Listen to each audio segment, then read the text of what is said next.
మలుపులోని మాధుర్యం 6వ భాగం. అమ్మా అన్నం తింటూ మెల్లగా అంది వసుంధర. ఏమిటి తల్లి? నవ్వుతూ చూసింది తల్లి. రేపు మళ్ళీ ఎక్కడికైనా వెళ్తావా? ఇవాళ ఎంత పొద్దుపోయాక వచ్చావో చూసావా? మీ నాన్నగారు నన్ను విసుక్కున్నారు అంది తల్లి విసుగ్గా. అది కాదమ్మా నసిగింది వసుంధర. మరేమిటి? రేపు మనింటికి ఎవరు వస్తారన్నారు? మీ ఫ్రెండ్ జయ? మరి రఘు వస్తానన్నాడమ్మా. తుళ్ళిపడింది తల్లి. ఏమిటి? రఘు మన ఇంటికి వస్తానన్నాడా? అవును, రేపు ఆదివారం కదా ఆనందంగా అంది వసుంధర. అది సరే, అతను నీకెక్కడ కనిపించాడు? ఆశ్చర్యంగా అంది తల్లి. అదే నేను రామి కొంపదీసి వాళ్ళ ఇంటికి వెళ్ళారా? కంగారుగా అంది తల్లి. అవునమ్మా మెల్లగా అంది వసుంధర. నిర్ఘాంతపోయిందావిడ. ఎందుకు అంది. ఎందుకేమిటి? నువ్వేగా నా మూలంగా అతను మన ఇంటికి రావడం మానేశాడన్నావు. అందుకే అదేమిటో కనుక్కుందామని వెళ్ళాను. అసలు అందుకేం కాదట, తను రాంది పరీక్షలకి చదువుకుంటున్నట్ట గబగబా చెప్పింది వసుంధర. తల్లికంతా అర్థమైంది. అయితే జయ వాళ్ళింటికని మీరెళ్ళింది? అవునమ్మా, రఘు దగ్గరికంటే నువ్వు వద్దంటావని అలా చెప్పాను. అమ్మా, రఘు ఇంకొకటి కూడా అన్నాడు తెలుసా? అమాయకంగా అంది వసుంధర. ఏమన్నాడమ్మా? కుతూహలంగా అడిగాడు తండ్రి. అతన్ని మీరంటే అసలు మన ఇంటికే రాడట. ఎంచక్క రఘు అని పిలిస్తేనే అతనికి ఇష్టమట. నిజమమ్మా, ఒట్టు. చేతిలో చెయ్యి వేసి ప్రమాణం చేశాడు. అరచేతిలో గిల్లాడు కూడా. విశాల నేత్రాలు రెప్రెపలాడిస్తూ అమాయకంగా చెప్పుకుపోతోంది వసుంధర. తల్లి కొయ్యబారిపోయింది. తండ్రి మాత్రం ఇంకా ఏమన్నాడు? ఓరగా భార్యకేసి చూస్తూ అన్నాడు. చాలేండి సరసం, వేలేడు లేదు. ఇది అతని దగ్గరికి వెళ్ళి రమ్మని పిలిచిందా? పైగా ఒట్టు కూడా వేయించుకొచ్చిందా? ఏం పిదపకాలం వచ్చిందిరా భగవంతుడా! అవ్వా, రేపు వాళ్ళ అత్తగారికి తెలిస్తే ఇంకేమన్నా ఉందా? అంది తల్లి చిరాగ్గా. అబ్బా, ఇందులో ఏమనుకోవడానికి ఏముందోయ్? నువ్వు ప్రతిదానికి రాద్ధాంతం చేస్తావు కానీ ఇప్పుడంత ఘోరం ఏం జరిగిపోయిందని విసుక్కున్నాడు తండ్రి. అది కాదండి. అబ్బా, ఇంక ఊరుకోవోయ్. ఏది ఏమైనా రేపు అల్లుడొస్తున్నాడు. వంటకాలు అవి చక్కగా చేయించు. అలాగేలేండి. నాకు మాత్రం అతను రావాలని లేదా ఏమిటి? చిన్నపిల్ల కాబట్టి ఏదో చెప్పాను. పో తల్లి, పొద్దుపోయింది, వెళ్ళి పడుకో అంది తల్లి. వసుంధర తేలిగ్గా ఊపిరి తీసుకుంది. మర్నాడు ఉదయం 8 అవుతుండగా వచ్చాడు రఘు. అతను వచ్చేసరికి వసుంధర స్నానం చేస్తోంది. తను బ్రతిమాలితే గాని రాని అల్లుడు తనంతట తాను అంత పొద్దున్నే రావడం చూసి మనసులోనే ముసిముసిగా నవ్వుకుంటూ అతన్ని లోపలికి తీసుకొచ్చి కూర్చోబెట్టాడు వసుంధర తండ్రి. 5 నిమిషాల్లో కాఫీ టిఫిన్లొచ్చాయి. అత్తగారు కుశల ప్రశ్నలు అడిగింది. అరే రఘు, వచ్చేసావా? ఇందాకటి నుంచి నీ కోసం చూసి ఇప్పుడే స్నానానికి వెళ్ళాను. అన్నట్టు ఇవాళంతా నువ్వు ఇక్కడే ఉండాలి, సరేనా? అంది వసుంధర తల్లి అందించిన టిఫిన్ ప్లేట్ అందుకుంటూ. రఘు నవ్వుతూ తల ఊపాడు. తినవేం, కారంగా ఉందా? అంది వసుంధర. తల్లి తండ్రి నవ్వుకుంటూ వెళ్ళిపోయారు. అన్నాడు రఘు ఉప్మాలోని పచ్చిమిరపకాయ ముక్కల్ని ఏరుతూ. లేకపోవడం ఏమిటి? నా మొహం, ఎన్ని పచ్చిమిరపకాయలుంటేనో. అందుకే రఘు కారం తినలేడు. అన్ని మిరపకాయలు వెయ్యొద్దు అని వంటావిడితో చెప్పాను. ఎక్కడా వింటారు మన మాట? ఆరిందాలా నొచ్చుకుంటూ అంది వసుంధర. ఆమె ధోరణికి నవ్వాడు రఘు. ఆ తర్వాత చాలాసేపు రఘు మాట్లాడాడు. అమ్మో, నీకు మాటలు బాగానే వచ్చే వేళాకోళంగా అంది వసుంధర. ఆమె చేతిని తన చేతిలోకి తీసుకుని నీకన్నానా అన్నాడు రఘు. క్షణం సిగ్గుపడింది వసుంధర. ఆ తర్వాత ఆమె కబుర్లు చెప్పింది. తన పుస్తకాలు చూపించింది. తను వేసిన బొమ్మ చూపించింది. బావుందా అంది. ఏమిటి? కుక్క, నేనే వేశాను గర్వంగా అంది. ఓ, ఇది కుక్క? గాడిదనుకున్నానే. పోనీ ఓ పంచి, ఈ బొమ్మ కింద కుక్క అని రాయ్, లేకపోతే గాడిద అనుకునే ప్రమాదం ఉంది అంటూ వేళాకోళం చేశాడు రఘు. వసుంధర ఉడుక్కుంది. అతను మళ్ళీ ఆమెని కబుర్లు చెప్పి నవ్వించాడు. అలా సాయంత్రం దాకా ఉండి వెళ్ళిపోయాడు రఘు. ఎప్పుడైనా కోడల దగ్గరికి వెళ్తుంటావురా? అంది మాలినీదేవి సెలవులకు వచ్చిన కొడుకుతో. అన్నాడు అతను ఊహవంగా. ఏం? నాకు పరీక్షలు దగ్గరకు వస్తున్నాయమ్మా అన్నాడు అతను క్లుప్తంగా. పోనీ వసుంధర వస్తుందా ఎప్పుడైనా? తుళ్ళిపడ్డాడు రఘు. ముసిముసిగా నవ్వింది రావులమ్మ. ఒకసారి వచ్చిందమ్మా అనేశాడు రఘు. తల్లి చిన్నగా నవ్వుకుంది. రఘు భోజనం చేసి బయటకెళ్ళిపోయాడు. అప్పుడే జగపతి గారు లోపలికొచ్చారు. పని మనిషి తప్పుకుంది.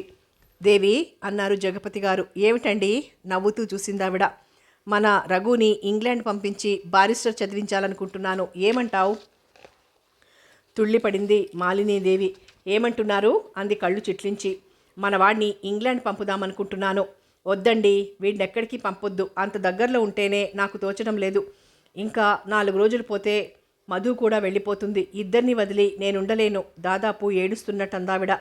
అది కాదు దేవి, వాడి చదువు ఇదిగో ఇక్కడి చదువులు చాలు, వాడేం ఉద్యోగాలు చేసి ఊళ్ళేలక్కర్లేదు. నా బిడ్డని నా కళ్ళ ముందే ఉండనివ్వండి కాస్త ఆవేశంగా అంది మాలినీదేవి. ఆయన అదోలా నవ్వారు. ఇదంతా నాకు మాత్రం ఇష్టమంటావా మెల్లగా అన్నాడు. అంటే పిల్లలు పెద్దవాళ్ళవుతున్నారు, మన భావాలన్నీ వాళ్ళ మీద రుద్దితే రేపు మా ఉన్నతికి మా పెద్దలే అడ్డు అని పిల్లలు మనల్నే తూలనాడుతారు. అందుకే వాళ్ళ ఇష్టాలకి వాళ్ళని వదిలేద్దాం అనునయంగా అన్నారు ఆయన. అయోమయంగా చూసింది మాలినీదేవి. అవును దేవి, రఘుకి బారిస్టర్ చదవాలని పట్టుదలగా ఉంది. వాణ్ణి వదిలి నేను మాత్రం ఉండగలనా చెప్పు? తప్పదు మరి, మెల్లగా ఆలోచించు అంటే తండ్రి కొడుకులు నిర్ణయించుకున్న తర్వాతే నా చెవిన వేశారన్నమాట నిష్ఠూరంగా అంది. చచ్చ, అదేం కాదు దేవి, వాడు నాకు చెప్పాడు. నేను వారించి చూశాను, కానీ ఫలితం ఉండేట్టు లేదు. నువ్వు మాత్రం వాడు కోరింది కాదనగలవా నవ్వుతూ అన్నారాయన. కానీ నాకు ఒంటరిగా ఓ అదా, మన వసుంధరని తీసుకొద్దాం. అమ్మాయి అత్తారింటికి వెళ్ళినా ఆ పిల్ల ఉంటే 10 మంది పెట్టు. నీ కొడుకుల తను ముంగి కాదు, గలగలా మాట్లాడుతుంది, కల్లా కపటం తెలియని పిల్ల నవ్వుతూ అన్నాడు జగపతి గారు. భర్త కోడల్ని మెచ్చుకుంటుంటే ఎంతో గర్వంగా అనిపించింది మాలినీదేవికి. అయితే రఘువుని వదిలి తాముండగలమా అన్న భయం మాత్రం ఆమె నుండి పోలేదు. అందుకే పిల్లలు పెద్దవాళ్ళయ్యారు అంది నిట్టూరుస్తూ. ఆమెను ఆలోచించుకొని అన్నట్టు భర్త బయటికెళ్ళిపోయాడు. ఏదో పేరంటానికి వెళ్ళొచ్చిన మాధురి వచ్చి, అమ్మా ఏమిటలా ఉన్నావు అంటూ పలకరించేదాకా అలాగే కూర్చుండిపోయింది మాలినీదేవి. రోజులు చకచకా గడిచిపోతున్నాయి. రఘు ఫస్ట్ క్లాస్లో పాస్ అయ్యాడు. అతన్ని విదేశాలకి పంపాలనే నిర్ణయించుకున్నాడు గజపతి గారు. అన్ని ఏర్పాట్లు పూర్తయ్యాయి. ఇంకా 2 రోజులకి రఘు వెళ్తాడనగా అందరూ కలిసి వసుంధర వాళ్ళ ఇంటికి వచ్చేశారు. అక్కడి నుంచే వెళ్ళాలతను. రఘు వాళ్ళ లెక్చరర్లు శ్రేయోభిలాషులు అభినందించారు అతన్ని. తల్లి చెల్లెలు అతనికి ఎన్నో జాగ్రత్తలు చెప్తున్నారు. తండ్రి చదువు విషయాలు మాట్లాడుతున్నాడు. వసుంధర అతని చుట్టూ దిగులుగా తిరుగుతోంది. ఏవేవో ప్రశ్నలు వేస్తోంది అమాయకంగా. ఒక్కసారి ఆమెతో మాట్లాడాలని, ఏవేవో చెప్పాలని అతనికి ఎంతగానో అనిపించింది. కానీ ఏదో బెరుకు. రఘు కాఫీ కావాలా, రఘు రేడియో పెట్టనా అంటూ అతన్ని విడిచి వెళ్ళడం లేదు వసుంధర. అతనికి తెలిసిన సిగ్గు ఆ పిల్లకి ఏమాత్రం తెలియడం లేదు. ఆ రోజే అతను వెళ్లే రోజు. ఒక్కసారి ఒంటరిగా చిక్కిన వసుంధరని పట్టుకుని, వసు నేను వెళ్ళిరానా అన్నాడు రఘు. అంద పిల్ల బాధగా. ఆమె కళ్ళు 2 నీళ్లతో నిండిపోయాయి. చచ, ఏడవకూడదు. నేను వెళ్ళినా అక్కడ పెద్ద ప్లీడర్నై తిరిగొస్తాను, సరేనా? ఆమె కళ్ళు సున్నితంగా తుడుస్తూ అన్నాడు రఘు. మళ్ళీ ఎప్పుడొస్తావు అంది కళ్ళు తుడుచుకుంటూ. త్వరలో, ఈలోగా నువ్వు బాగా చదువుకోవాలి. అప్పుడప్పుడు ఉత్తరాలు రాస్తూ ఉండు, నేను రాస్తానుగా అన్నట్టు అతని మాట పూర్తి కానేలేదు. వసు, మీ అత్తయ్య పిలుస్తున్నారు చూడమ్మా అన్న తల్లి కేక వినిపించి చెంగున గెంతుతూ లోపలికి వెళ్ళిపోయింది వసుంధర. రఘు అందరి దగ్గర వీడ్కోలు తీసుకుని వెళ్ళిపోయాడు. గగన వీధుల్లోకి దూసుకెళ్ళి కనుమరుగయ్యే వరకు అతనెక్కిన ఫ్లైట్ కేసి చూస్తూ ఉండిపోయారంతా. అందరూ భారంగా ఇల్లు చేరుకున్నారు. ఆ తరువాత కాలచక్రం రివ్వున సాగిపోతూనే ఉంది. రఘు దగ్గర నుంచి ఉత్తరాలు వస్తూనే ఉన్నాయి. అతనికి మొదట్లో కాస్త బెంగ అనిపించినా క్రమేపీ అడ్జస్ట్ అయిపోయాడు. కొత్త ప్రదేశం, కొత్త దేశం, కొత్త మనుషులు, కొత్త వాతావరణం అయినా అతనికి ఎంతో నచ్చింది. ఇతర వ్యాపకాలేం లేకుండా శ్రద్ధగా చదువుకోసాగాడు. ఒకరోజు హఠాత్తుగా మెలకు వచ్చేది. తల్లి తండ్రి గుర్తొచ్చేవారు. ఇంకా నిద్ర పట్టేది కాదు. ఇప్పుడు అమ్మ ఏం చేస్తుంటుందో, సుధా అత్తారింటికి వెళ్ళిపోయి ఉంటుందా, వసు ఎక్కడుందో, అటు ఇటు తిరుగుతూ ఉంటుంది అనుకుని నవ్వుకునేవాడు. హఠాత్తుగా ఆల్బమ్ తిరిగేసేవాడు. మళ్ళీ ఎంతో బెంగగా ఫీల్ అయ్యేవాడు. ఓ రోజు అలాగే ఆల్బమ్ చూసుకుని అక్కడే ఉంచేశాడు. తన ఫ్రెండ్స్ కంటపడిందది. అంతవరకు అతనికి పెళ్ళైందని తెలియని వాళ్ళు అతన్ని తెగ ఆట పట్టించారు. చూడు మిస్టర్ రావు, ఇంత చిన్న వయసులో పెళ్ళేమిటి, అసలు ఈ వయసులో చేసుకుంటే ఏం థ్రిల్గా ఉంటుంది, చూడు ఈ అమ్మాయి మరీ పసిపిల్లలా లేదు అనేవారు. అతని మనసు చివుక్కుమనేది. అప్పుడే తనకి పెళ్లి చేసిన తల్లిదండ్రుల మీద కోపం కూడా వచ్చేది. అయితే తమ ఇళ్లల్లో చిన్నప్పుడే పెళ్ళిళ్ళు చేయకపోతే అదో పెద్ద తప్పుగా భావిస్తారన్న సంగతి గుర్తొచ్చి సర్దుకునేవాడు. అందుకే వచ్చిన వెంటనే రాసిన ఉత్తరం తప్ప వసుంధరకి మరి ఉత్తరం రాయలేదతను. అయితే ప్రతి ఉత్తరంలోనూ ఆమె క్షేమ సమాచారం మాత్రం పదే పదే రాసేవాడు తండ్రికి. ఇలా రోజులు గడిచిపోతున్నాయి. ఇండియాలో వసుంధర అతని నుంచి ఉత్తరాల కోసం ఎదురు చూసి అతని సిగ్గు సంగతి గుర్తొచ్చి వచ్చిన ఉత్తరమే పదే పదే చదువుకుని మురిసిపోవడం నేర్చుకుంది. ఆ రోజు అలాగే తోచక ఉత్తరాల్ని చదువుకుంటూ పడుకుంది. అప్పుడే ఆమె స్నేహ బృందం కోతిమూకలా వచ్చి పడ్డారు. అందులో ఓ పిల్ల హఠాత్తుగా ఆమె చేతులను ఉత్తరం లాక్కోపోయింది. అయ్యో నా ఉత్తరం అంటూ గొడవ పెట్టింది వసుంధర. అదేం వాళ్ళు వినిపించుకోలేదు. ఏముత్తరమే అది అందో అమ్మాయి. వాళ్ళాయన ప్రేమలేఖ రాశాడే, రండి రండి అంటూ ఉత్తరంతో కిందికి పారిపోయింది ఆ పిల్ల. ఏం రాశాడే అంటూ బిలబిల్లాడుతూ అంతా ఆమెని అనుసరించారు. వసుంధర నిస్సహాయంగా తను కదిలింది. తొందరగా చదవ్వే, ఏం రాశాడు అందో అమ్మాయి ఆదుర్దాగా. తొందరపడకండి, ఇది ప్రేమలేఖ, ఇలాంటివి మెల్లగా చదవాలందో అమ్మాయి. ఆ పిల్ల బిగ్గరగా చదవడం మొదలుపెట్టింది. లండన్, ప్రియమైన వసు, నేను క్షేమంగానే ఉన్నాను. నువ్వు క్షేమమని తెలుస్తాను. ఇక్కడ నాకు చాలా బాగుంది. కానీ ఇంత చిన్నతనంలో పెళ్ళేమిటని అందరూ ఏడిపిస్తున్నారు. ఇక్కడ నాకు చాలామంది ఫ్రెండ్స్ దొరికారు. మా ఊరెళ్తున్నావా? మా మాధురి ఉంటే ఎంచక్కా మీరిద్దరూ ఆడుకోవచ్చు. అన్నట్టు నువ్వు బాగా చదువుకో. నేను ఎక్కువగా ఉత్తరాలు రాయకపోవచ్చు. ఎందుకంటే ఫ్రెండ్స్ గేలి చేస్తారేమో. ఎప్పుడన్నా నువ్వే రాయి. మనం కలుసుకున్నప్పుడు బోలెడు కబుర్లు చెప్పుకుందాం. అత్తయ్య గారికి మామయ్య గారికి నమస్కారాలు చెప్పు. ఇక ఉండనా, నీ రఘు. చిచి, ఇదేం ప్రేమలేక? వికారంగా ముఖం పెట్టిందా అమ్మాయి. మరెలా రాయాలేంటి? మరో అమ్మాయి ప్రశ్న. మా అక్కకి మా బావ రాస్తాడు. ముద్దులు గట్రా చాలా ఉంటాయి అందులో. అక్క చూడకుండా చాలాసార్లు చదివాను గర్వంగా అందా అమ్మాయి. నా ఉత్తరం ఇవ్వండే, దాదాపు ఏడుస్తున్నట్టు అంది వసుంధర. వాళ్ళు ఇవ్వలేదు, అందుకోబోయింది వసుంధర. ఒకళ్ళ చేతిలోంచి ఒకళ్ళ చేతిలోకి మారిపోయి చివరికి ఆ ఉత్తరం తలో ముక్క వాళ్ళ చేతుల్లోకి వచ్చేసింది. వసుంధరకి దుఃఖం ఆగలేదు. సారీ వసు, సారీ వసు అనేశారంతా. ఈ గొడవంతా విన్న వసుంధర తల్లికి ఎక్కడలేని చిరాకు వచ్చిందా పిల్ల మీద. 12-15 మధ్య పిల్లలకి ఏమిటి వెర్రి మాటలు, మోటు హాస్యాలు? మనసులోనే విసుక్కుంటూ మెల్లగా వసుంధరకి నచ్చజెప్పి ఆ పిల్లల్ని సున్నితంగా మందలించింది. ఆ పిల్లలు రుసరుసలాడుతూ వెళ్ళిపోయారు. వసుంధర మనసంతా పాడైపోయింది. జరిగిందంతా రఘుకి రాసేసింది. ఇంకా తన పేర ఉత్తరాలు ఎక్కువ రాయొద్దని కూడా రాసింది. రఘు కూడా తేలిగ్గా ఊపిరి తీసుకున్నాడు. రోజులు నెలలుగా, నెలలు సంవత్సరాలుగా మారిపోతున్నాయి. కాలంతో పాటు మనుషుల్లో మార్పు రావడం సహజం. మాధురి అత్తవారింటికి వెళ్ళిపోయింది. వసుంధర అత్తవారింటికి పుట్టింటికి మధ్య తిరుగుతోంది. ఆమెకిప్పుడు అత్తవారింట్లో కూడా చనువేర్పడింది. రఘు రాసిన ఉత్తరాలు తల్లిదండ్రుల కన్నా తనే ఎక్కువ చదువుకునేది. అందులో తన గురించి అంటనట్టు రాయడం చూసి అతని మొహమాటానికి నవ్వుకునేది. ఆ రోజు తర్వాత రఘు ఆమె పేర ఉత్తరం రాయలేదు. వసుంధర రాయలేదు. ఆమె ఓణీల్లోంచి చీరల్లోకి మారిపోయింది. మెరుపు తీగలా ఉన్న కోడల్ని చూసి మురిసిపోయేవారు అత్తమామలు. ఏళ్లు గడిచిపోతున్నాయి. ఒక్కసారి వచ్చి వెళ్ళమని ఎంత బ్రతిమాలినా రఘు రాలేదు. చదువు పూర్తయితే గాని రానని. ఆ చదువు పూర్తయింది. అయినా అతను రాలేదు. ఏదో ఒక వంక పెట్టి జాప్యం చేస్తున్నాడు. కొన్నాళ్లు అప్రెంటిస్గా చేసిన తర్వాత వస్తానని రాసిన కొడుకు మీద అంతులేని కోపం వచ్చింది తల్లిదండ్రులకి. అత్తమామలకి మరీ కంగారుగా ఉంది అతని ప్రవర్తన. వసుంధర మాత్రం వాళ్ల భయానికి నవ్వుకునేది. ఎందుకు వీళ్ళకింత భయం? చదువు కోసమే కదా తను వెళ్ళింది. ఏదో కొన్నాళ్ళు అప్రెంటిస్గా చేసి వస్తానన్నాడే కానీ శాశ్వతంగా అక్కడ ఉండిపోతాను అనలేదుగా అనుకునేది. మరికొన్నాళ్లు గడిచాయి. మాలినీదేవి మనోవ్యాధితో మంచమెక్కింది. రోజులు గడుస్తున్న కొద్దీ వసుంధరలో కూడా అనుమానం, భయం మొదలయ్యాయి. అసలు ఇంకా ఎందుకు రాడు? తామంతా ఇక్కడ అతని కోసం ఎదురు చూస్తున్నట్టు తెలియదా? కనీసం ఓ ఉత్తరమైనా రాయకూడదు. పోనీ తనే రాస్తే? చిచి, ఇన్నాళ్ళు ఊరుకొని తను రాయకుండా నేను రాస్తే అనుకుని సిగ్గుపడింది. అలాగే మరికొన్నాళ్లు గడిచాయి. ఆ రోజు మధ్యాహ్నం భోజనాలు అయ్యాక మేడ మీద పడుకుని పేపర్ చూస్తున్నాడు తండ్రి. తల్లి ఏదో పని చేసుకుంటోంది వంటింట్లో. వసుంధర మాత్రం హాల్లో కూర్చొని శరత్ నవల చదువుకుంటోంది. అప్పుడే టెలిగ్రామ్ మెసెంజర్ వచ్చి ఓ టెలిగ్రామ్ అందించాడు. కంగారుగా సంతకం చేసి ఎక్కడి నుంచి అనుకుంది స్వగతంగా. ఎక్కడి నుంచైతే మాకెందుకు అన్నట్టు అతను వెళ్ళిపోయాడు. వణికే చేతులతో విప్పి చూసింది. కాలింగ్ బెల్ వినిపించి హాల్లోకి వచ్చిన తల్లి కూతురితో ఎక్కడి నుంచే వసు అంది. వసుంధరకి నోట మాట రావడం లేదు.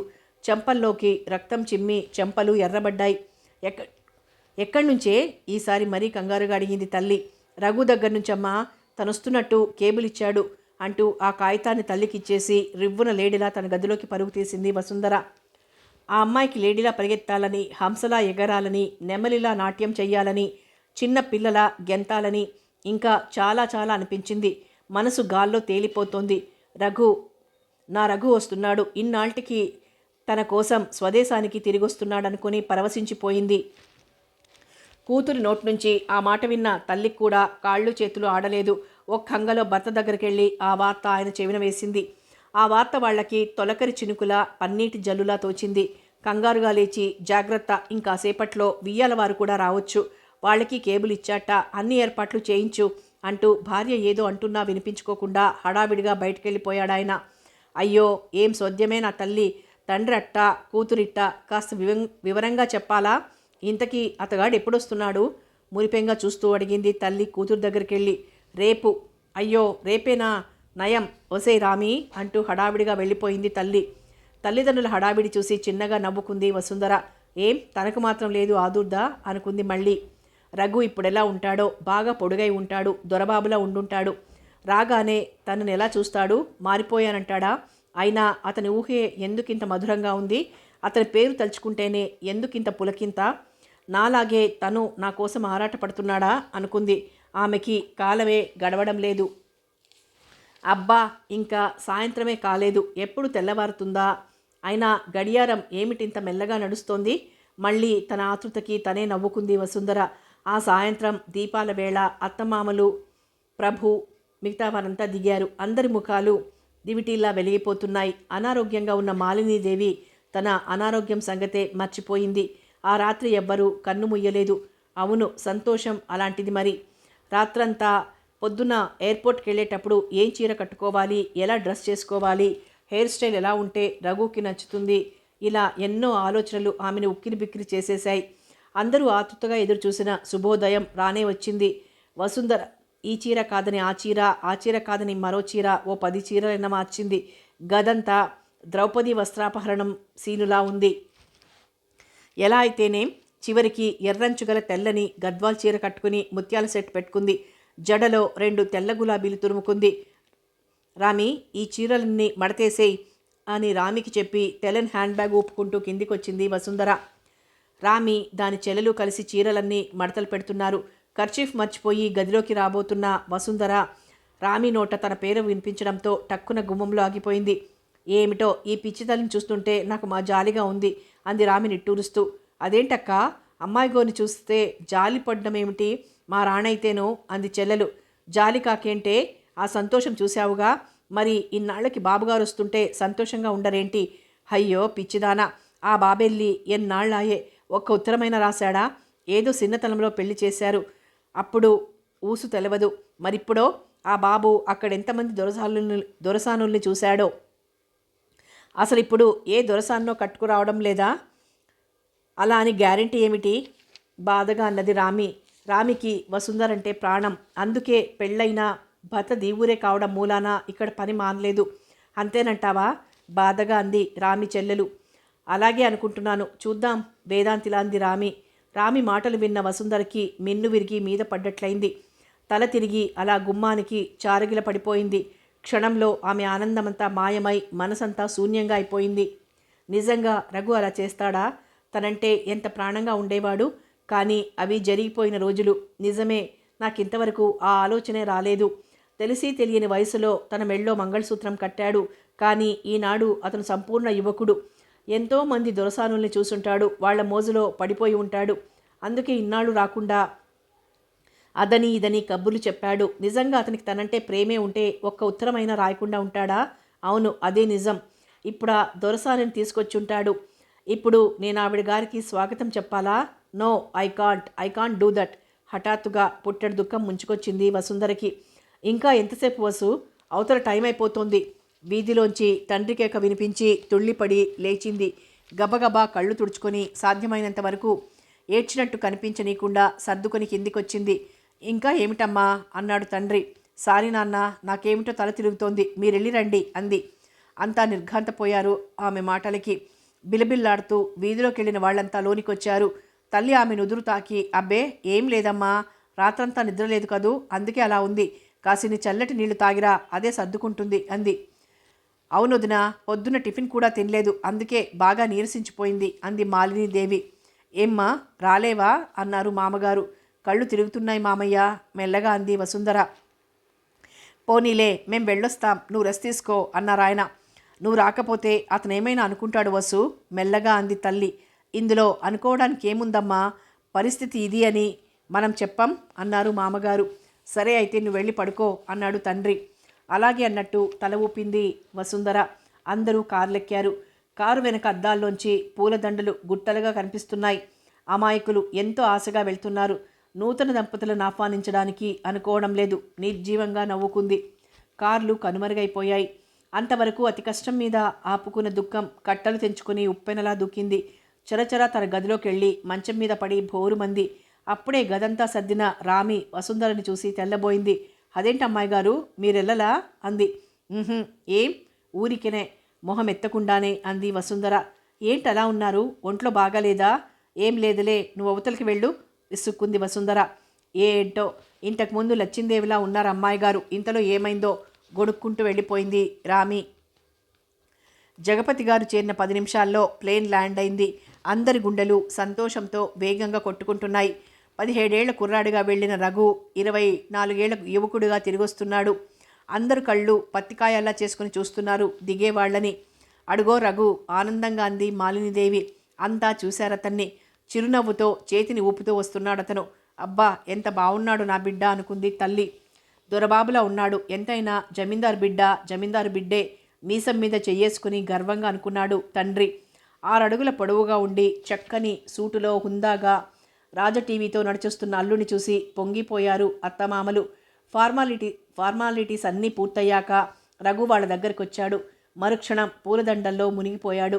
అబ్బా, ఎన్నాళ్లకి తన దేశాన్ని, తన తల్లిదండ్రుల్ని, తన వాళ్లని చూశాను అనుకున్నాడు రఘు. ఏమిటమ్మా అలా అయిపోయావు అన్నాడు తల్లిని పొదుపు పట్టుకుని. ఆవిడ చల్లగా నవ్వింది. జగపతి గారు కొడుకుని ఆప్యాయంగా చేతుల్లోకి తీసుకున్నారు. కుశల ప్రశ్నలన్నీ అయ్యాయి. అయితే రఘు కళ్ళు మాత్రం ప్లేన్ దిగుతున్నది మొదలు తన చిన్నారి వసు కోసం వెతుకుతూనే ఉన్నాయి. ఇంకా చిన్నారి వసు ఏమిటి నా మొహం, ఇంకా అలా పావడాలు కట్టుకొని 2 జడలేసుకొని రఘు రఘు అంటూ తన చుట్టూ తిరగడానికి ఆమెమైనా చిన్నపిల్ల అనుకుని నవ్వుకున్నాడు. అయితే వసు ఏది అని అడగడానికి మాత్రం కాస్త సిగ్గుపడ్డాడు. అతని ఆలోచన గ్రహించిన అత్తగారు, తను బయలుదేరింది నాయన, ఉన్నట్టుండి తల తిరగడంతో రాలేకపోయింది. నువ్వు వస్తున్నట్టు తెలిసిన దగ్గర నుంచి తిండి నిద్ర లేదనుకో సంజాయిషిగా అంది. దానికి వంత పాడారు మిగతావారు. వసుంధరికి ఆరోగ్యం బాగాలేదని విన్నప్పుడు రఘుకి కాస్త కంగారు అనిపించినా దానికి కారణం వినేసరికి ఆనందంతోనూ గర్వంతోనూ ఉక్కిరి బిక్కిరైపోయాడు. తన కోసం అంతగా ఎదురు చూస్తోందా? అవును మరి, సుదీర్ఘకాలం. తను మాత్రం ఆమెను చూడాలని తహతహలాడ్డం లేదు. అసలు ఇన్నాళ్ళు వసుకి దూరంగా ఎలా ఉండగలిగాను? వెనకటికెవరో ఓ పెద్ద మనిషి దేశాంతరం పోయి ఏళ్ల తరబడి తిరిగి మళ్ళీ ఊరి పొలమేరల్లోకి వచ్చాక అయ్యో నా భార్య బిడ్డలు ఎలా ఉన్నారో అనుకుని తహతహలాడిపోయాడట. అలా ఉంది అనుకుని నవ్వుకున్నాడు. తను నిజంగా వసుని మర్చిపోయాడా? లేదు, తనలోని ప్రతి అణువు ఆమె కోసం కలవరిస్తోంది తన్మయత్వంగా అనుకున్నాడు రఘు. అంతా ఇల్లు చేరుకున్నారు. రామి ఎర్రనీళ్లు సిద్ధం చేసింది. ఇంట్లో వారంతా కళ్ళు కాయలు కాచేలా చూస్తున్నారు అతని కోసం. వసుంధర క్షణం ఒక యుగంలా గడుపుతోంది. కారు హారన్ కోసం చెవులు రిక్కించి మరీ వింటోంది. వసుంధర ఎదురు చూసిన కారు హారన్ మోగింది.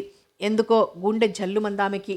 రామి ఎర్రనీళ్లు తీసివెళ్తూ, అమ్మాయి గారు, బాబుగారు వచ్చేశారు అని పెద్దగా ఒక్క కేక పెట్టింది. వసుంధరికి అడుగు పడలేదు.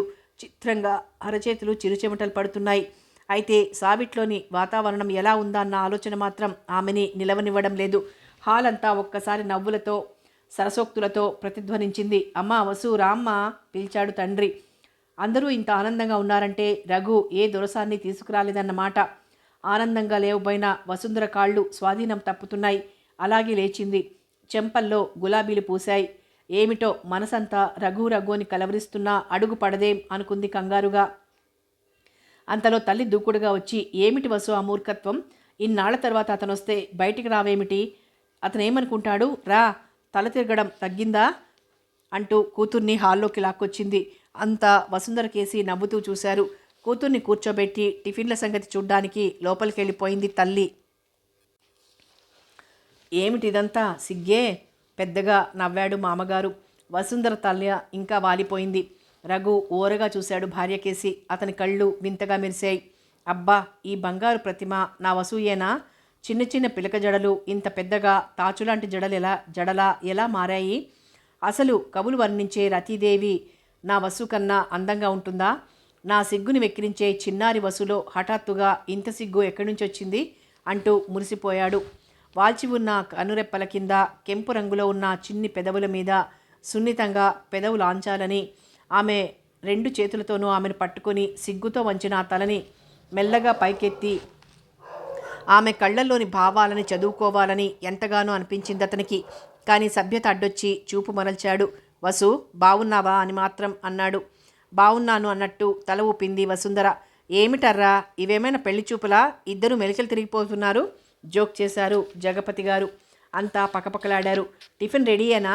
భార్యతో బిగ్గరగా అన్నాడు వసుంధర తండ్రి. సిద్ధంగా ఉంది, రండి, మీరు రెండొదినా అంటూ మాలినీదేవి చేయి పట్టుకుని డైనింగ్ హాల్ కేసి నడిచింది బియ్యపురాలు.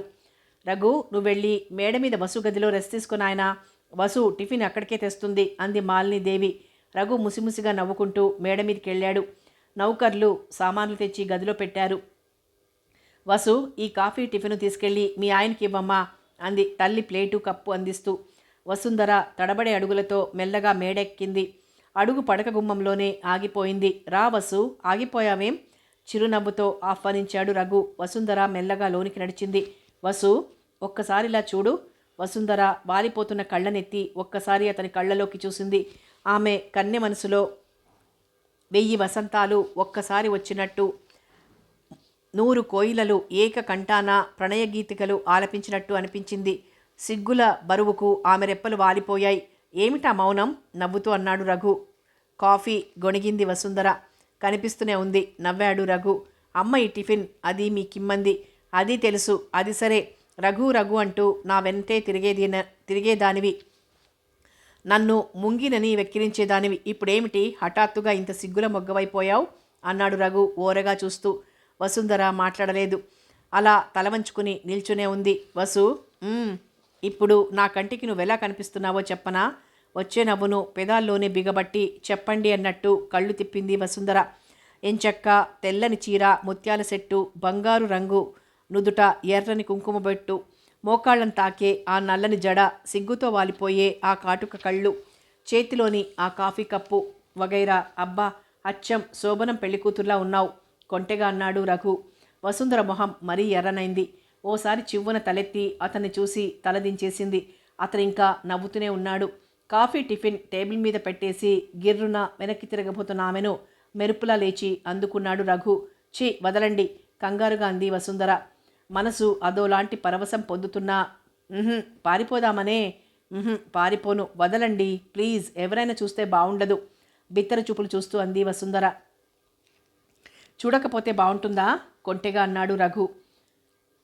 పాత జోకే మూతి తిప్పింది వసుంధర. అబ్బో పర్వాలేదు, ఇప్పటికీ వసులా మాట్లాడావు. నిజం వసు, అంత చిన్నతనంలో చూసి ఇన్నాళ్లకు మళ్ళీ ఈ అందాల భరిణను చూస్తుంటే ఎంత థ్రిల్లింగ్గా ఉందో తెలుసా? ఆమెని తన పక్కనే కూర్చోబెట్టుకుంటూ అన్నాడు రఘు. సిగ్గుతో మరీ ముడుచుకుపోయింది వసుంధర. ఆమె మనసు తనువు కూడా అలా గాల్లో తేలిపోతున్నట్టుంది. ఏమైనా కబుర్లు చెప్పు వసు, నీ కబుర్లు వినాలని ఎంతో ఆరాటంతో వచ్చాను. ఆమె చేతుల్ని తన చేతుల్లోకి తీసుకుంటూ అన్నాడు రఘు. కాఫీ చల్లారిపోతోంది, గొణిగింది వసుంధర. 50-50 తాగుదాం అంటూ సాసర్లోకి సగం కాఫీ వంచుకొని కప్పు ఆమెకిచ్చాడు. మౌనంగా కాఫీ తాగింది వసుంధర. ఇంకా విశేషాలేమిటి లాలనగా అన్నాడు రఘు. వసుంధరలో కాస్త బెరుకు తగ్గింది. మీరే చెప్పండి అంది. ముందు నువ్వు చెప్పు, నేను లేనప్పుడు నీకెలా పొద్దుపోయింది, ఎలా గడిపేదానివి కుతూహలంగా అన్నాడు. వసుంధర చెప్పింది. నిన్ను తలవని క్షణం లేదు వసు అన్నాడు ఆమె ముంగులు సవరిస్తూ. ఆమె మూతి తిప్పింది. ఏం నమ్మవా? అబ్బా, ఇంత ప్రేమ ఇన్నాళ్ళు ఎక్కడికెళ్ళిందో నిష్ఠూరంగా అంది. ఇదిగో ఇక్కడ భద్రంగా ఉంది. ఆమె చేతిని తన గుండెల మీద ఉంచుకుంటూ అన్నాడు రఘు. అబద్ధం, నిజంగా ప్రేముంటే ఒక్క ఉత్తరమైనా రాయకుండా ఉంటారా ఎవరైనా? ఓ అదా, నువ్వేగా ఉత్తరాలు రాయొద్దన్నావు.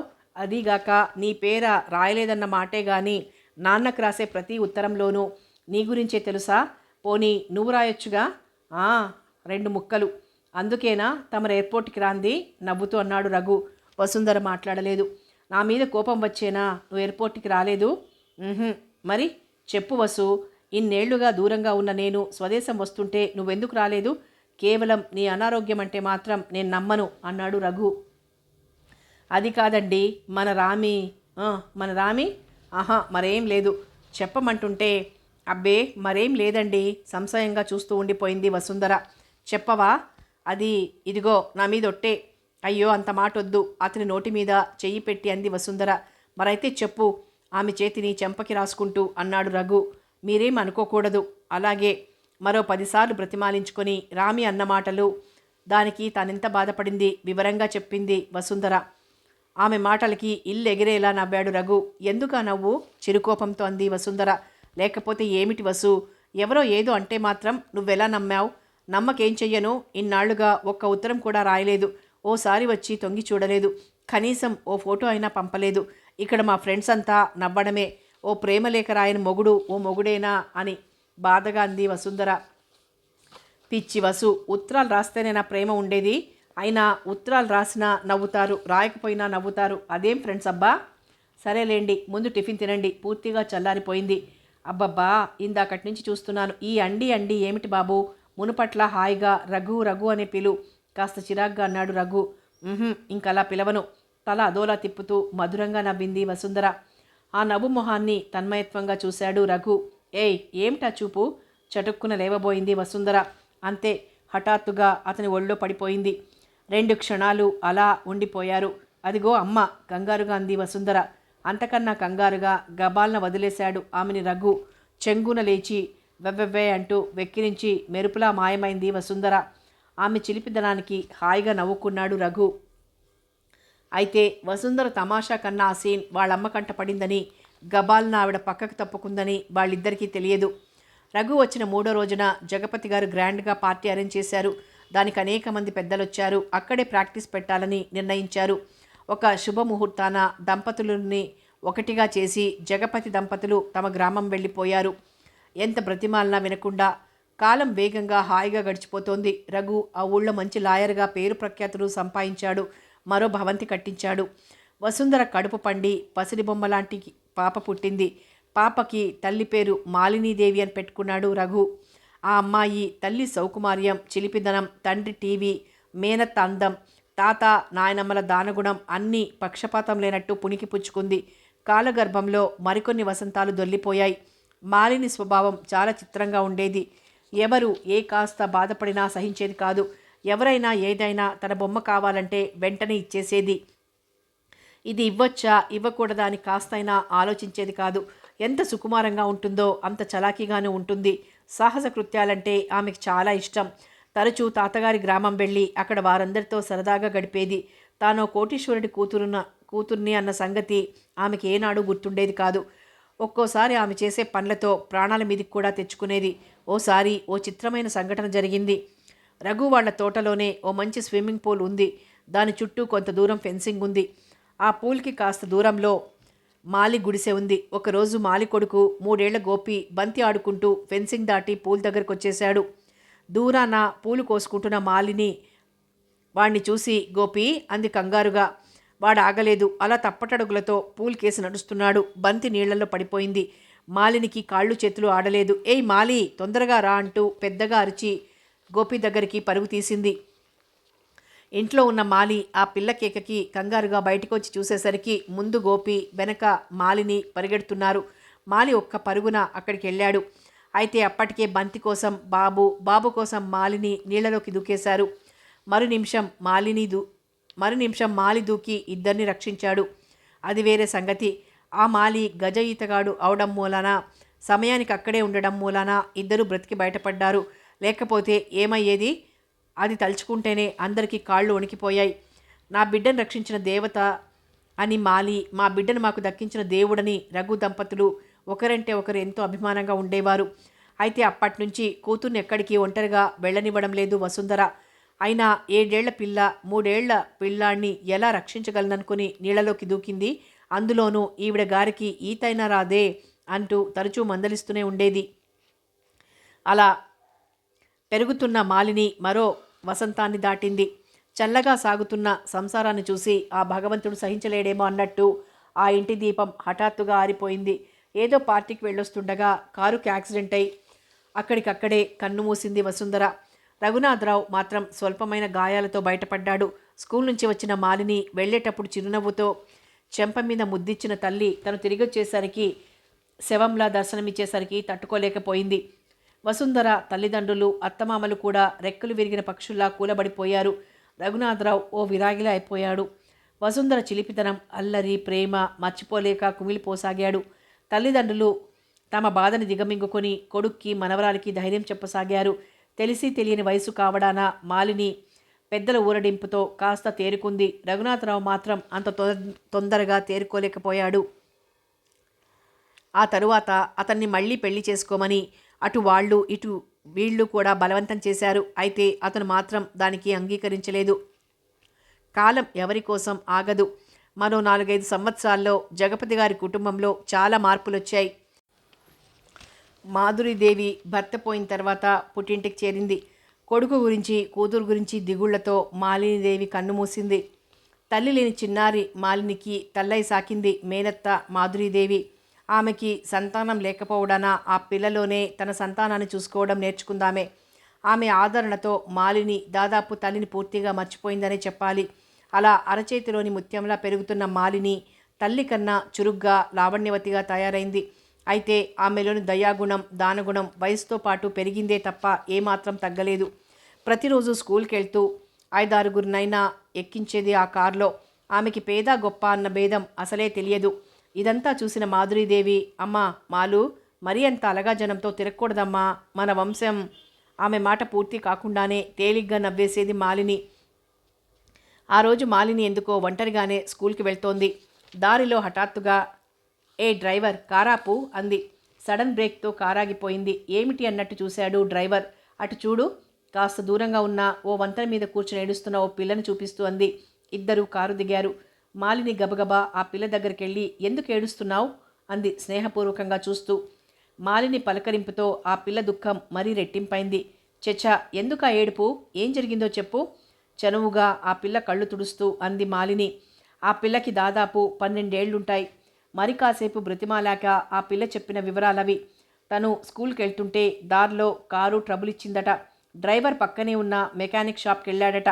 అతను ఎంతకీ రాకపోవడంతోనూ ఆ రోజు ఏదో పరీక్ష ఉండడం మూలాన తెగించి ఆటోలో బయలుదేరిందట. అయితే ఆ ఆటోవాడు ఈ నిర్మానుష్య ప్రదేశంలోకి రాగానే ఆటో ఆపి బలవంతంగా మెళ్ళోని గొలుసు చేతిగాజులు ఉంగరంతో సహా అన్నీ లాక్కున్నట్ట. అరవబోతే నోరు నొక్కేసి చంపేస్తానని బెదిరించి పారిపోయాట. ఆ తర్వాత ఒక్కరూ అటూ రాలేదంట. భయంగా ఏడుస్తూ కూర్చుంది. మొత్తానికి వెక్కుతూనే అన్ని వివరాలు చెప్పిందా పిల్ల. అయ్యో, మీ ఇల్లు ఎక్కడా అంది మాలిని. ఆ పిల్ల చెప్పింది. నేను డ్రాప్ చేస్తాను పదా, ఎలాగో మనకి స్కూల్ టైం అవనే అయింది అంటూ ఆ పిల్ల పుస్తకాలు చేత్తో ఆ పిల్ల చెయ్యి మరో చేత్తో పట్టుకొని కారు దగ్గరికి వచ్చింది మాలిని. ఆ పిల్ల కళ్ళు ఆనందంతో తళుక్కుమన్నాయి. అందరూ కారెక్కారు. డ్రైవర్, కారు రివర్స్ చేయి ఆజ్ఞ జారీ చేసింది మాలిని. ఆమె మాటకి తిరుగులేనట్టు డ్రైవర్ కారు రివర్స్ చేశాడు. దారిలో ఆ పిల్ల పేరు సుభద్ర అని, వాళ్ళ నాన్న ఓ పెద్ద బిజినెస్ మ్యాగ్నెట్ అని, ఆ పిల్లకో అన్నగారున్నారని, అతను స్టేట్స్లో చదువుతున్నాడని ఇంకా చాలా వివరాలు తెలుసుకుంది మాలిని. తన వివరాలు కూడా ఆ అమ్మాయికి చెప్పింది. ఇంటికి చేరాక విషయం తెలుసుకున్న సుభద్ర తల్లిదండ్రులు ఆ పిల్లకి కృతజ్ఞతలు చెప్పుకున్నారు. ఆ రోజు మొదలు వాళ్ళిద్దరూ ప్రాణ స్నేహితులైపోయారు. మాలిని మనస్తత్వం చూసిన సుభద్ర ఓసారి ఆనందించేది, మరోసారి ఆశ్చర్యపోయేది, ఇంకోసారి దిగులు పడేది. ఏదైనా గలగలా పారే సెలయేర్లా ఉండే మాలిని అంటే మాత్రం ప్రాణం ఇచ్చేది. తనేమిటి, ఆమెకెంతోమంది ఫ్రెండ్స్ ఉండేవారు.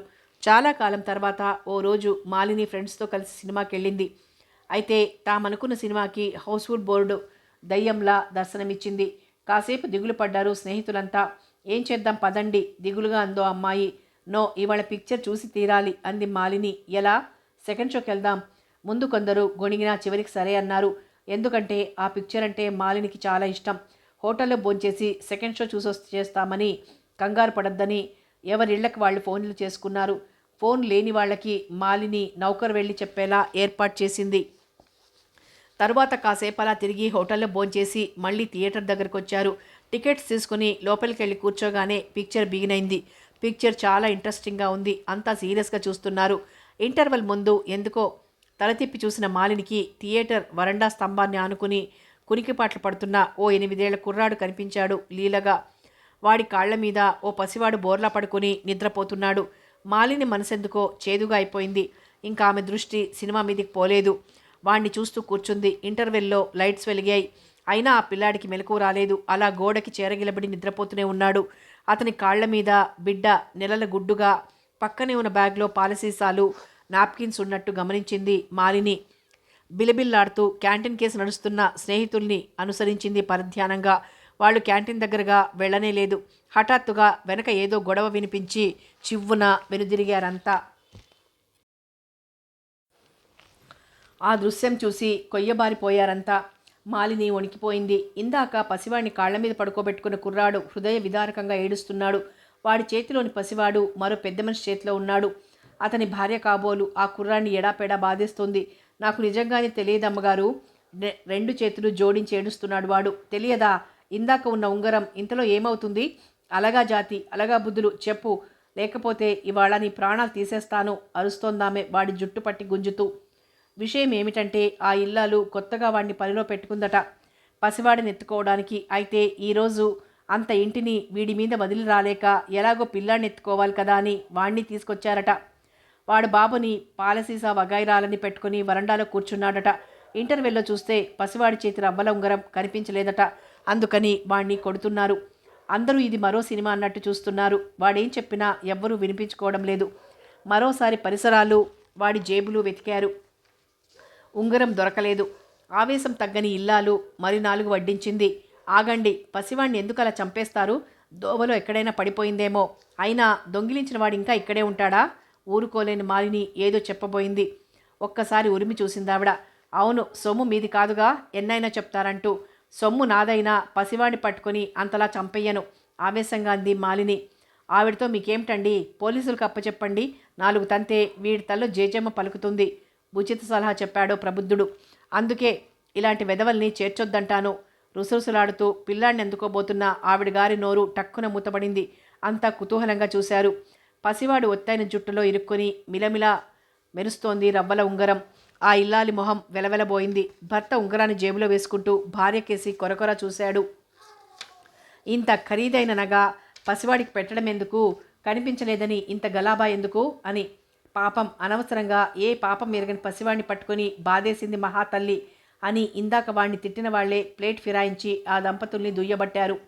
ఈ గొడవ మూలంగా కాస్త లేటైన పిక్చర్ తిరిగి మొదలైంది. అయితే మాలిని మాత్రం ఒక్క సీన్ కూడా చూడలేదు.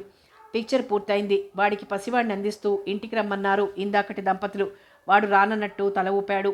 బతిమాలారు, తిట్టారు, బెదిరించారు. అయినా వాడి మాటలో మార్పు లేదు. అతన్ని పరిశీలనగా చూసింది మాలిని. పసితనం వదలని మొహం, చిరిగి మాసిపోయిన చొక్కా లాగు, నిద్రకి తూలిపోయే పెద్ద పెద్ద కళ్ళు, దెబ్బలతో వాతలు తేలి కందిపోయిన చెక్కిళ్ళు. దయనీయంగా ఉన్నాడు. అలా కూలబడి మోకళ్లలో తలదాచుకుని కుళ్ళి కుళ్ళి ఏడుస్తూ మధ్య మధ్య తలెత్తి చొక్కాతో కళ్ళు తుడుచుకుంటూ ఉండిపోయాడా కుర్రాడు. నయానా భయానా పిలిచి పిలిచి విసిగిపోయిన ఆ దంపతులు వాణ్ణి తిట్టుకుంటూ వెళ్ళిపోయారు. ఆ పసివాడి అభిమానానికి ఆశ్చర్యపోయింది మాలిని. అమ్మ పక్కలో పడుకుని కమ్మని కలలు కంటూ హాయిగా నిద్రించే వయస్సు. అమ్మ బ్రతిమాలి బువ్వని గోరుముద్దలుగా తినిపించే ఈ వయసులో ఇలా ఇక్కడ ఈ అర్ధరాత్రి చెయ్యని నేరానికి, ఎవరి చేతో చావు దెబ్బలు తినడానికి ఈ పసివాడు చేసిన పాపమేమిటి అంటూ ఆమె మనసు ఆక్రోశించింది. దాదాపు హాలంతా ఖాళీ అయిపోయింది. ఏదో ఆలోచించి ఓ నిర్ణయానికి వచ్చిన మాలిని మెల్లగా వాడి దగ్గరికెళ్ళి బాబూ అంది ఆప్యాయంగా. వాడు తలెత్తి చూశాడు. ఆ కళ్ళు ఇంకా వర్షిస్తూ ఉన్నాయి. మా ఇంటికి వస్తావా? వాడిని మెల్లగా లేవదీస్తూ అంది మాలిని. వాడు అనుమానంగా చూశాడు ఆమె కేసి. మాలిని వాడి కళ్ళల్లోకి చూసి చల్లగా నవ్వింది.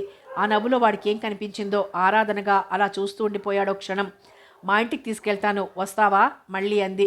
గంజినీళ్ల కోసం అలమటించేవాడికి పంచభక్ష పరమాణాలు లభించినట్లయింది. వస్తాను అన్నాడు గబాల్నా. నీకు అమ్మ నాన్న ఎవరూ లేరా? ఊహు అన్నట్టు తల ఊపాడు. నీ పేరేమిటి? నాకు పేరు లేదు. పేరు లేదా? ఆశ్చర్యంగా అంది మాలిని. అవునమ్మా, అందరూ నన్ను వెధవ అని, మొద్దు అని, బడుద్దాయి అని పిలుస్తారే గాని మీలా బాబు అని ఇంత ప్రేమగా ఎవ్వరూ పిలవలేదమ్మా జాలిగా అన్నాడు. పోనీలే, నీ పేరు నేను పెడతాను. ఇంక నుంచి నీ పేరు కృష్ణ. మేమంతా నీకు అక్కలం, సరేనా? ఆప్యాయంగా వాడి వీపు నిమురుతూ అంది మాలిని. అసలే కళగా ఉన్నవాడి మొహం మరీ కళకళలాడిపోయింది. ఎంత పేదరికం కృంగదీసినా, ఎంత తిండి తిప్పలు లేకపోయినా వాడి మొహంలో అదో రకమైన దర్పం కనిపించిందామెకి. కృష్ణ, నీకు చదువు చెప్పిస్తాను, పెద్ద ఉద్యోగస్తుని చేస్తానంటూ వాడి చెయ్యందుకుని బయటికొచ్చింది. స్నేహితురాళ్ళు బిత్తరపోయారు. లోకంలో ఉన్న అనాథలందరినీ మనం ఆదుకోగలమా అంటూ ఎన్నో విధాల నచ్చచెప్ప చూశారు. కానీ మాలిని లక్ష్య పెట్టలేదు. ఇంటికొచ్చాక విషయం విని తండ్రి ఒప్పుకున్న మేనత్త మాత్రం ఒక పట్టాన ఒప్పుకోలేదు. తర్జన భర్జనలయ్యాక చివరికి మాలింట్లో ఉంచి చదివించడానికి ఒప్పుకుంది. అలాగే మరో 4-5 పిల్లల్ని పెంచుతోంది. ఆమె మీద ఉన్న ప్రేమతో తండ్రి వాళ్ళు కూడా అభ్యంతర పెట్టలేదు. కాలచక్రం సాగిపోతోంది. ఒకరోజు సుభద్ర వచ్చింది మాలిని దగ్గరికి. ఆమె కళ్ళు ఎర్రగా జ్యోతుల్లా ఉన్నాయి. మాలిని బుజ్జగించి అడిగింది సుభద్రని. సుభద్ర చెప్పిన విషయాలివి. సుభద్రకి మేనరికం ఉంది. వాళ్ళ బావ చంద్రం అంటే ఎంతో ఇష్టం ఆమెకి. అతనికి కూడా సుభద్ర అంటే ప్రాణం. అందుకే పెద్దలు ఇద్దరికీ పెళ్లి నిశ్చయించారు. అయితే హఠాత్తుగా సుభద్ర చంద్రాన్ని చేసుకోనంది. కారణం చంద్రం మరో అమ్మాయి కలిసి ఓ హోటల్లో అతి చనువుగా ప్రవర్తించడం సుభద్ర ఫ్రెండ్ కంటపడింది. అది సుభద్ర చెవిన పడింది. ఇంకేముంది, సుభద్ర మండిపడుతూ చంద్రానికి ఉత్తరం రాసింది తనని మర్చిపోమ్మని. వెంటనే పిడుగులా ఊడిపడ్డాడు చంద్రం. ఇద్దరూ కాసేపు ఘర్షణ పడ్డారు. ఇలాంటి చపల చిత్తుణ్ణి నేను చస్తే చేసుకోను అంది సుభద్ర. నాలో ఏం చూసి నువ్వు ఈ నిర్ణయానికి వచ్చావు? కొట్టినట్టే అడిగాడు చంద్రం. హోటల్ తాజ్లో పలానా పేరుగల అమ్మాయిని కలుసుకున్నావా లేదా? ఆమెతో నీకు పరిచయం ఉందా లేదా అంది సుభద్ర నిగ్గదీస్తూ. చంద్రం గతుక్కుమన్నాడు. నిరసనగా చూసింది సుభద్ర. క్షణం తర్వాత, అది కాదు సుభద్ర, నువ్వు చెప్పింది నిజమే, కానీ నువ్వు అనుకునే అక్రమ సంబంధం మాత్రం మా మధ్య లేదు, నన్ను నమ్ము అన్నాడు అనునయంగా. సుభద్ర నమ్మలేదు. ఎన్నో విధాలు చెప్పాడు. అయినా ఆమె వినలేదు. కనీసం ఆ అమ్మాయి ఎవరో చెప్పమని నిగ్గదీసింది. క్షమించు, ఇప్పుడు చెప్పలేను అన్నాడతను. నిరసనగా నవ్విందామె. నన్ను నమ్మవా?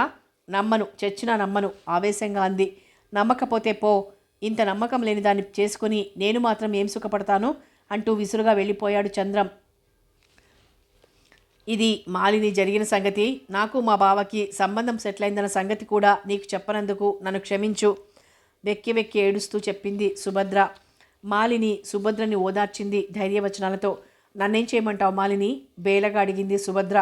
ఏమైనా నువ్వు కాస్త తొందరపడ్డావు సుభద్ర. అతను ఏ పరిస్థితుల్లో ఆమెను కలుసుకున్నాడో, ఎందుకు ఆ విషయం నీ దగ్గర దాచాడో కాస్త జాగ్రత్తగా తెలుసుకోవాల్సింది. అయినా ఇద్దరు గాఢంగా ప్రేమించుకున్నాం అన్నావు. మరి ఇదేనా ప్రేమంటే? ఈ మాత్రానికే అపార్థాలు చేసుకుని దూరం అవుతారా? నవ్వుతూ అంది మాలిని. పో, అందుకే ఇన్నాళ్ళు నీకు చెప్పలేదు. ఇంతవరకు ఈ గొడవ మా వాళ్ళకు కూడా చెప్పలేదు. ఏదో ఘర్షణ పడ్డామనుకున్నారే కానీ ఇది మా అమ్మకు కూడా తెలియదు. ఎంతో ఆశతో నీకు చెప్తే నువ్వేమో రోషంగా అంది సుభద్ర. ఆమె కోపానికి చిన్నగా నవ్వేసింది మాలిని. కోప్పడకు, మరి సలహా చెప్పాలి కదా. అన్నట్టు మీ బావ ఫోటో ఏమైనా నీ దగ్గరుందా? ఏదో ఆలోచిస్తూ అంది. ఉంది. ఎందుకు? పనుంది. ఇంటి దగ్గరుంది, రేపు తెస్తాను. సరే, ఒక్క మాట అడుగుతాను చెప్పు మెల్లగా అంది మాలిని. ఏమిటి? నేను అందంగా ఉంటానా? అదేం ప్రశ్న? విసుక్కుంది సుభద్ర.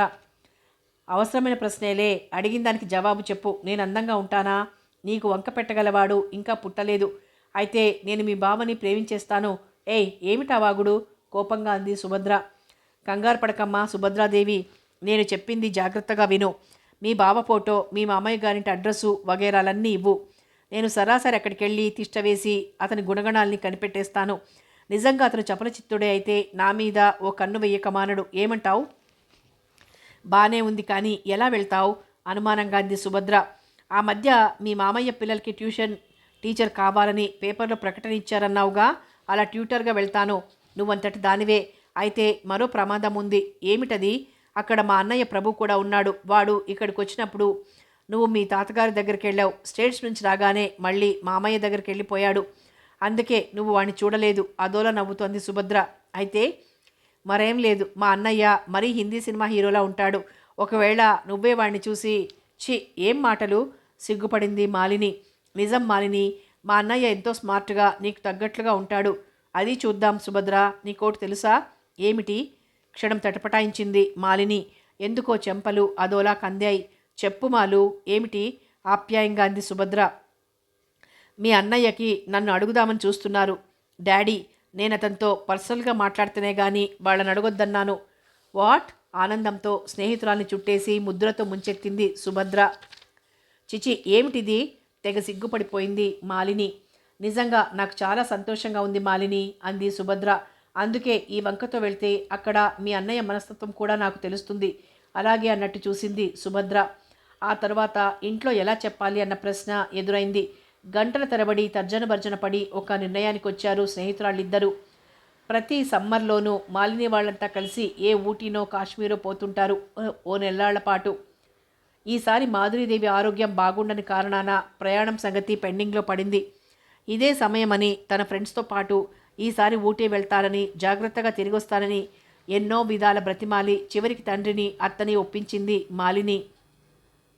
వంటవాణ్ణి నౌకర్ని తీసుకెళ్లమని వాళ్ళెంత చెప్తున్నా సున్నితంగా తోసిపుచ్చి కొంత దూరం తండ్రి కోసం ఫ్రెండ్స్తో ప్రయాణించి సుభద్ర మేనమామ గారి ఊరు చేరింది. అక్కడ తిష్టవేసి కొన్ని వివరాలతో సుభద్రకు ఉత్తరం రాసి వెంటనే బయలుదేరి రమ్మంది. అందుకే సుభద్ర వచ్చింది. విన్నారా మావయ్య, సుభద్ర స్నేహితురాలైన మాలిని కదా. నేనేం చేస్తే ఇప్పుడు నన్నది క్షమిస్తుంది. దానికి అభిమానం ఎక్కువ, నాకు తెలుసు. అది ఇంకా నా పెళ్ళికి కూడా రాదు. మళ్ళీ దుఃఖం ముంచుకొచ్చింది సుభద్రకి. అంతా నిర్ఘాంతపోయారు ఆమె కథకి. అయితే ఇదంతా నీకెలా తెలుసు అన్నాడు రామనాథం బాధగా. మాలిని వాళ్ళ అత్త కథలు కథలుగా చెప్పేవారు. వాళ్ళ తాతగారు కూడా ఎంతో సరదాగా మాట్లాడతారు.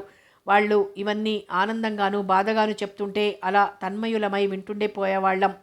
ఈ విషయం విని మాలిని అత్త తాతయ్య కూడా నన్ను అసహించుకుంటారు బాధగా అంది సుభద్ర. భారంగా నిట్టూర్చాడు రామనాథం. కాసేపు తరువాత మెల్లగా తన బ్యాగ్లోంచి ఓ ఉత్తరం తీసి మేనమామ చేతిలో ఉంచింది సుభద్ర. దాన్ని విప్పి పాలిపోయిన ముఖంతో చదువుకున్నాడాయన. డియర్ సుభద్ర, నేనెక్కడున్నాను, లైఫ్ చాలా తమాషాగా ఉందిలే. అన్నట్టు మీ చంద్రం బాబు నిజంగా శ్రీరామచంద్రుడేనే. అనవసరంగా అతన్ని నువ్వు అనుమానించావు. నువ్వు ఊహించిన దానికి కూడా ఓ కదుందిలే. అన్నట్టు సుభద్ర, నేను ఇక్కడికి రావడం ఎంతో మంచిదైందే. నువ్వు వెంటనే బయలుదేరి వచ్చేయి. అన్ని విషయాలు వివరంగా మాట్లాడుకుందాం. ఇక్కడ మేడ మీద మనం ఎంతసేపు మాట్లాడుకున్నా అడిగేవాళ్ళుండరు. పాపం మీ మామయ్య మాత్రం చాలా మంచివారే. నిజంగా నేను పేదరికంలో ఉన్నానని జాలిపడి క్వాలిఫికేషన్ లేకపోయినా వెంటనే ఉద్యోగం ఇచ్చేశారు. మనం సంపాదించుకున్న 10th క్లాస్ సర్టిఫికేట్స్ చాలా ఉపయోగించాయి. బయటకు వెళ్ళడానికి మాత్రం చాలా ఇబ్బంది పడాల్సి వచ్చిందనుకో. ఎలాగో కష్టపడి ఇక్కడున్న మా ఫ్రెండ్ని కలిసి వాళ్ళ అన్నయ్య ద్వారా చాలా వివరాలు సేకరించాను. వెంటనే వచ్చేయి. అన్నట్టు మా వాళ్ళ కంటపడితే నువ్వు నాతో పాటు ఊటీ వచ్చావుగా.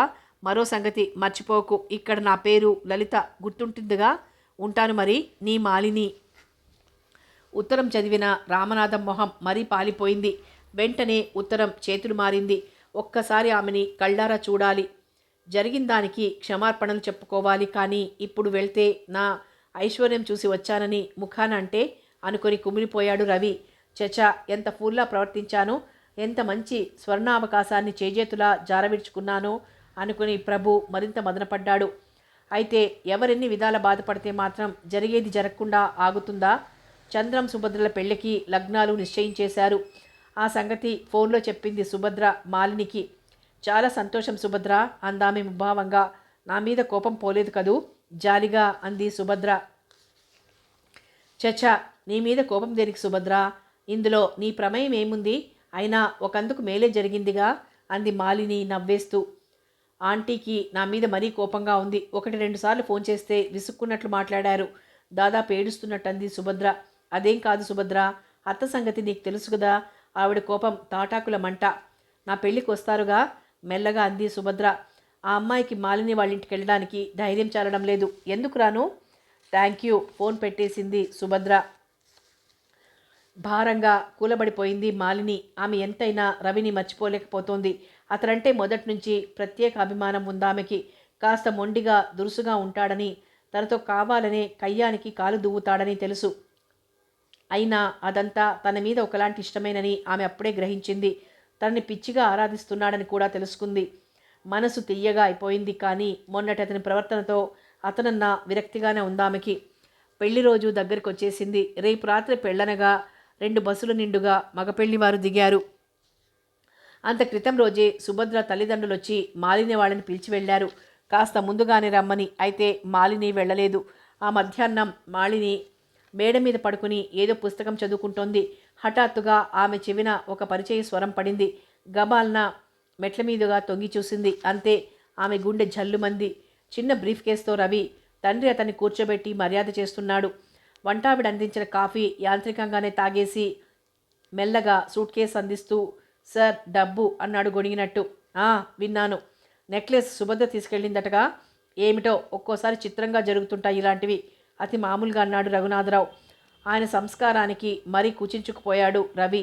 మాలిని వస్తుందేమో అన్న ఆశతో వచ్చిన అతని ఆశ నిరాశ అయింది. ఇల్లంతా ఓసారి కలియ చూశాడు.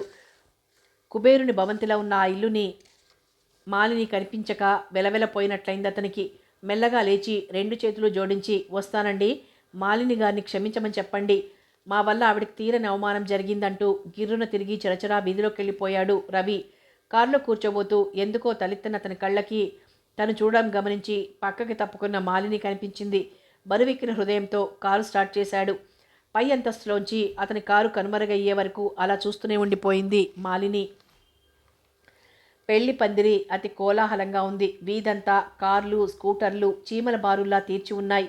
రకరకాల పట్టు చీరలతో, నగలతో ఉత్సాహంగా తిరిగే అతివలు, మంచి మంచి సూట్లలో తిరిగే యువకులు, పట్టుపావడ సుతారంగా ఎత్తిపట్టుకొని అంతకన్నా సున్నితంగా పన్నీరు చిలికిస్తూ ఏదో ఓనాటికి మేము ఈ మధురానుభూతికి లోనవుతాం కదా అన్నట్టు కిలకిలలాడే కన్నెపిల్లలు పందిరికెంతో నిండుదనాన్నిచ్చారు.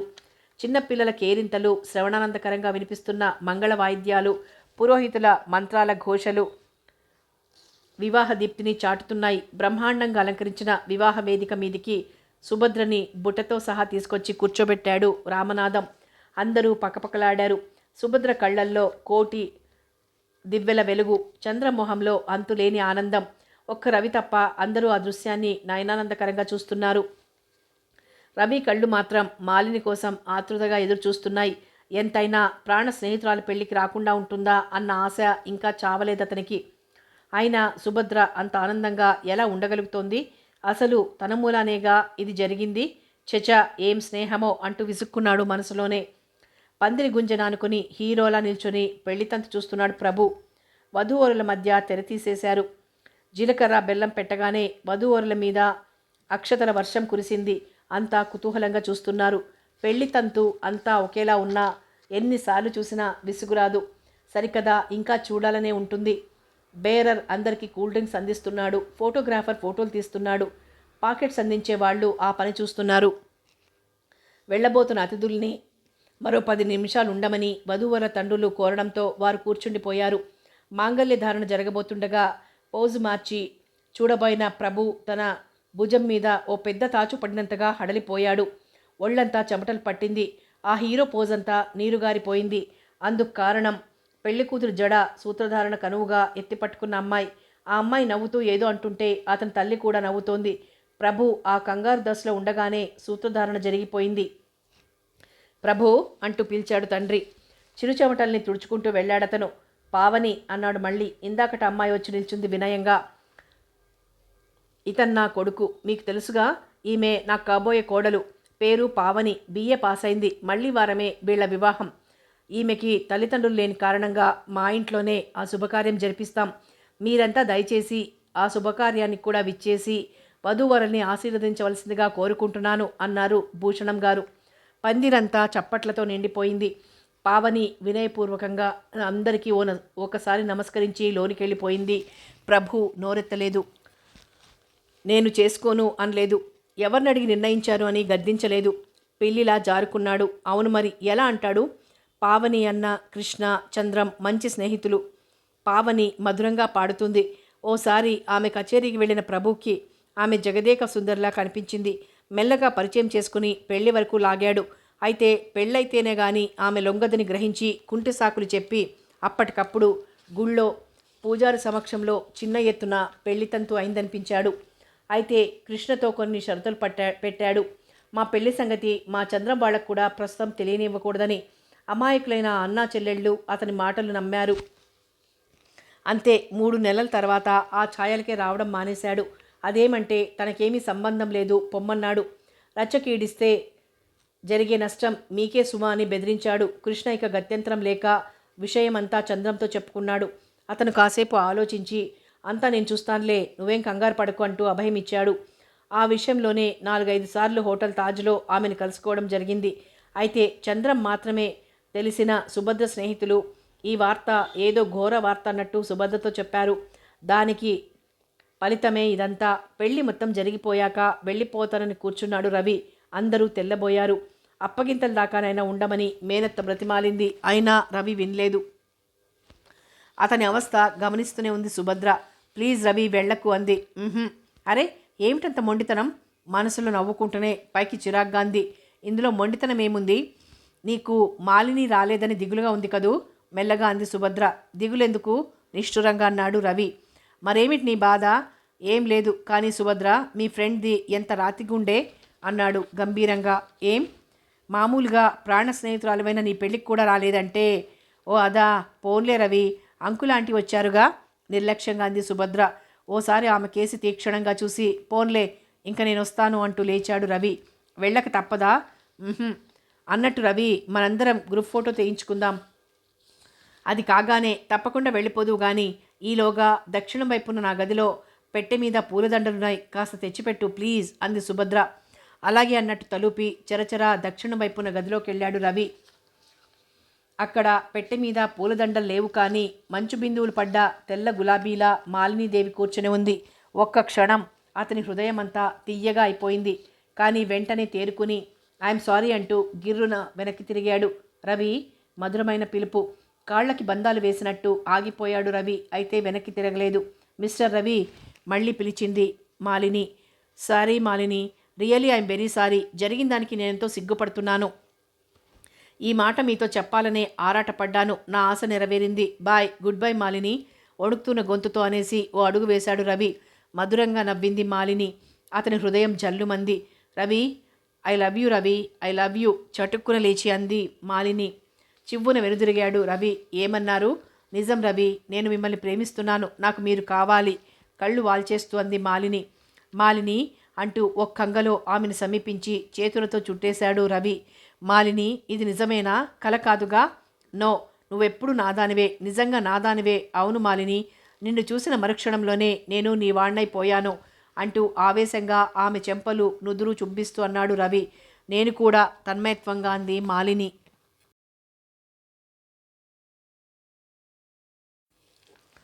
ఓహ్, ఎంత అదృష్టం!